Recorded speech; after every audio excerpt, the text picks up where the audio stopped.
Morning. We got some fixing and some working on projects and stuff to do today. So we're going to start out with this payloader bucket over here. You can see that the bit of this bucket is starting to get worn, especially right here on the edges. You can see it tapers off as it goes towards the edge. So these bits are reversible. We're going to take these bolts off. We're going to be able to flip that bit around to the other side, and so we'll have a nice sharp bit again.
Alright, next order of business is on this bale processor. We were using it yesterday, and right up here there's something slipping because this apron chain was not spinning yesterday when I had the bale in it. It was just slipping. The motor was turning, so we knew everything was good on the wiring and the hydraulics and everything, but the apron chain wasn't moving. So we found right here there's this collar that connects the motor and the shaft for the apron chain, so we think that's slipping in there, so we're going to take a look at that.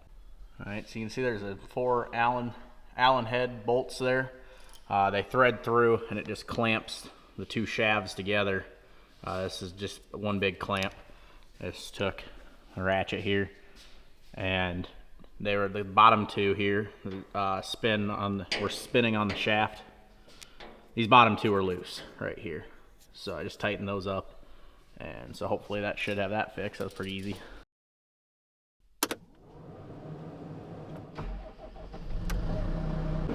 Alright, we got this bale processor up in the air now. We're just going to check the apron chain tension just to make sure it's within spec. It's supposed to sag 3 inches below the frame, so I got to lift it up here, and Dad's checking that with the tape measure, and he's going to tighten them up if it needs it. Alright, so we were underneath here checking these chains, greasing and checking the tension and stuff on them. And this one was loose, so I tightened it up. And then we noticed up here, this sprocket was moving. You see how that moves back and forth? That is not supposed to move. And this keyway, little key shaft in there, was moved all the way out to here because the set screw is missing. So we're gonna grab a new set screw. We got a set here in the shop. We're gonna grab a new set screw and stick in there to keep that from moving. Maybe this size?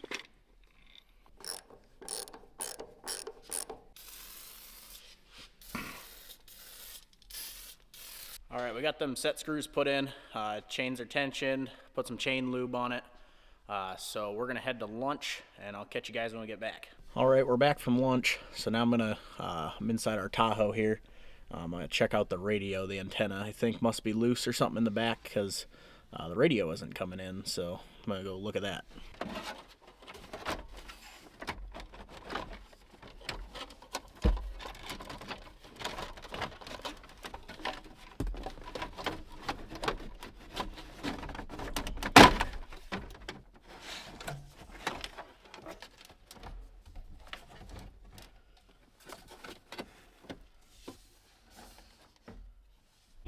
Alright, so that black main wire there is the antenna cable.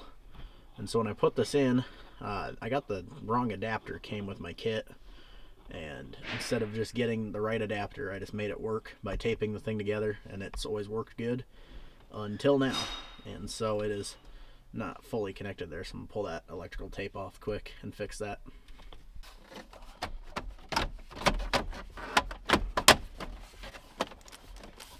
Alright, now that I got that Tahoe radio fixed up, I'm gonna go ahead and start working on this trailer again. So last time you guys saw this trailer, I was working on the equalizers for the suspension and changing the bushings. I got all that fixed already, and we went ahead and painted it. As you can tell, it looks a lot nicer than the last video. So we threw a coat of paint on it since then. And so now I'm going to work on the wiring. We tore all the wiring out of it before we did anything to it because I didn't like the way the wiring was to begin with. It was all needed to be replaced. We also redid all of the wheel bearings on it also.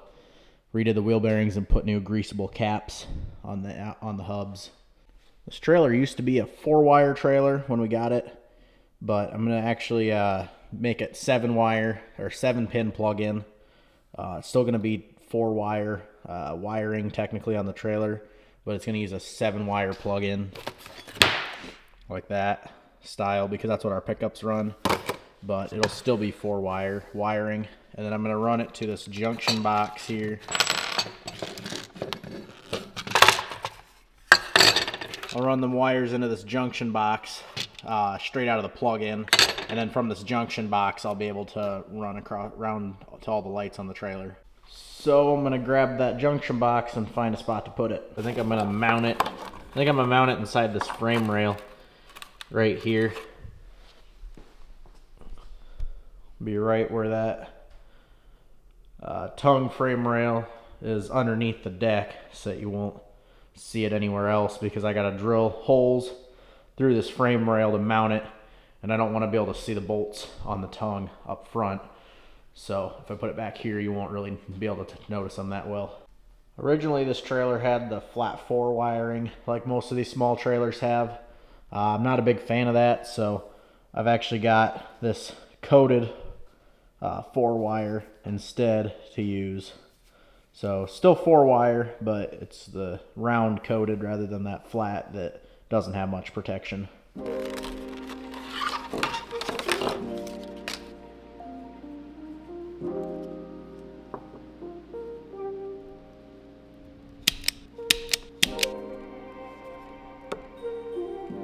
All right, let's do the rest of this the easy way.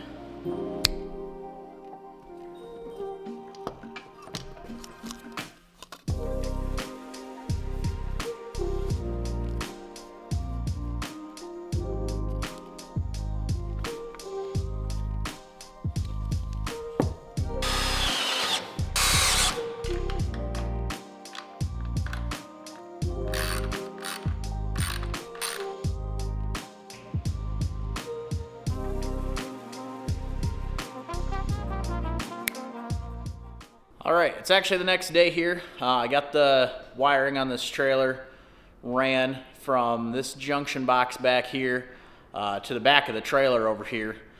Just ran it along the frame. I got some cable clamps that kind of hold it up, and it's got some holes that pass through the frame. And I just have it ran back to where the driver's side taillight is for now, and I'm gonna make some connections inside of there. So we'll do that next year.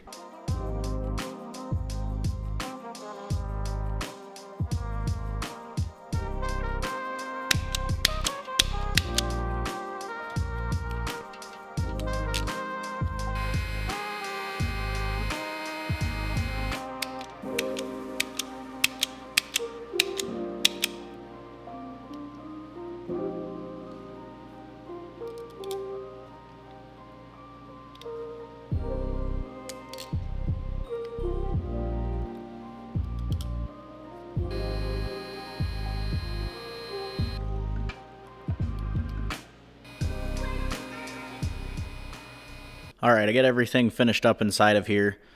I just have I have 1 wire, the main 4-wire coming in here. I have the grounded as well as these 2 lights and the license plate light. They're all grounded inside of here. And then the running light wires are ran to each of these and tied into this second wire that I added in that comes back out. This is 2 wires that are coded together. And then I have the left turn signal is ran into this light, and the right turn signal is on the other wire in this coating that's going to be going to the other side. All right, I just ran that other set of 2 wires across the back of the trailer here. All right, it's the next day again. Me and Dad were just out trying that bale processor since we tightened up those couple hex keys and things, and it is still slipping as soon as you put a bale in it.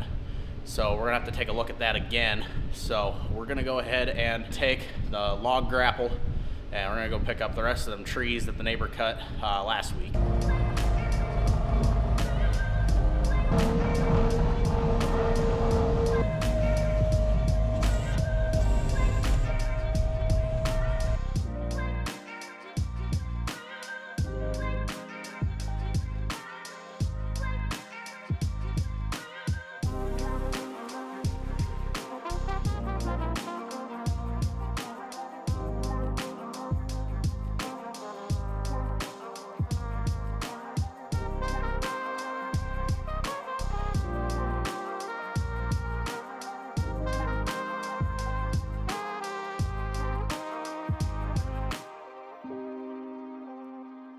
All right, so upon further inspection, there is a keyway in these shafts. So this little clamp here isn't the only thing holding these 2 together, which I figured there had to be something more than just that clamp holding it on. So yeah, there's a keyway in here. So I'm gonna get this motor. I got the bolts out here. I just gotta loosen this clamp up a little bit more. I'm gonna pull this motor off so we can get into that keyway. See if we can stick a new key in it.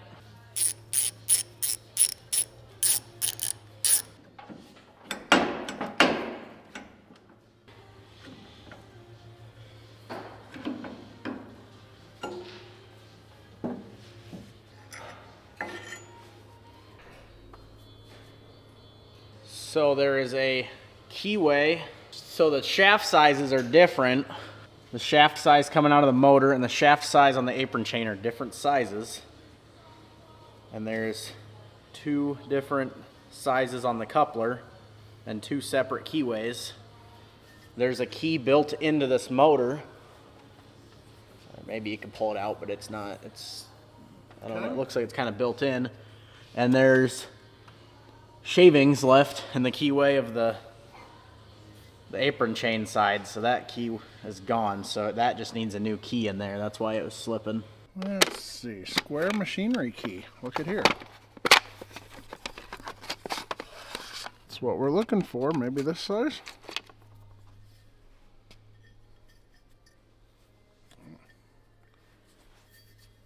Don't look quite right. Nope. Be a little bigger.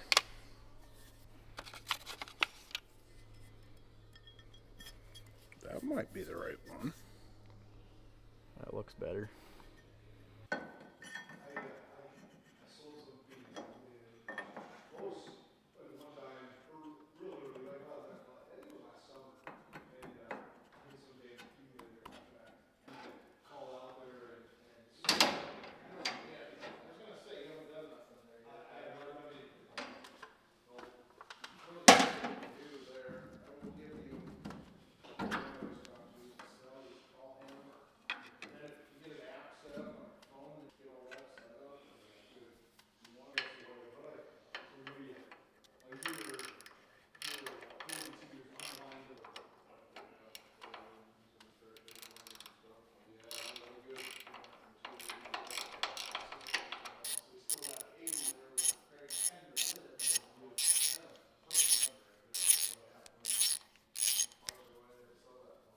All right, I think I got this bale processor thing fixed. There's that key inside that keyway was gone, missing. It was must have got broken, or it must have broke because there's pieces of it in that keyway yet. So I got a new key put in it, so that thing should be good to go. So we'll keep working on the trailer maybe.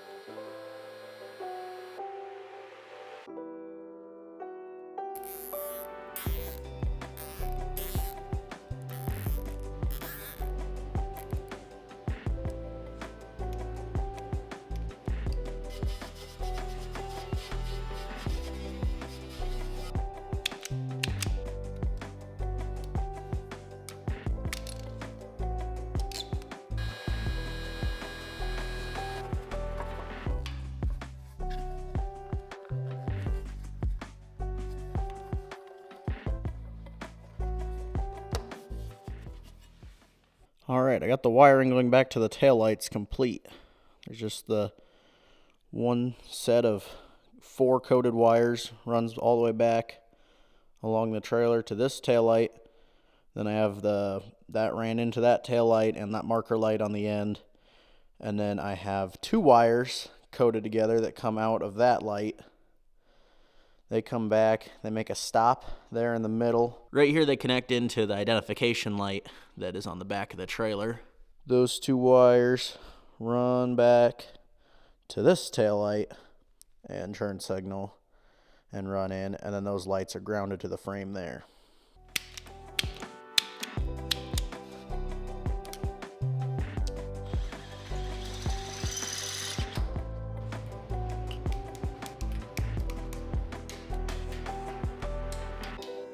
Alright, I believe I have all of the wiring on this trailer done. So I'm going to go ahead and roll it over here to where my pickup sits, right over here. And I'm going to plug it in and just test all the functions and make sure that it is actually working.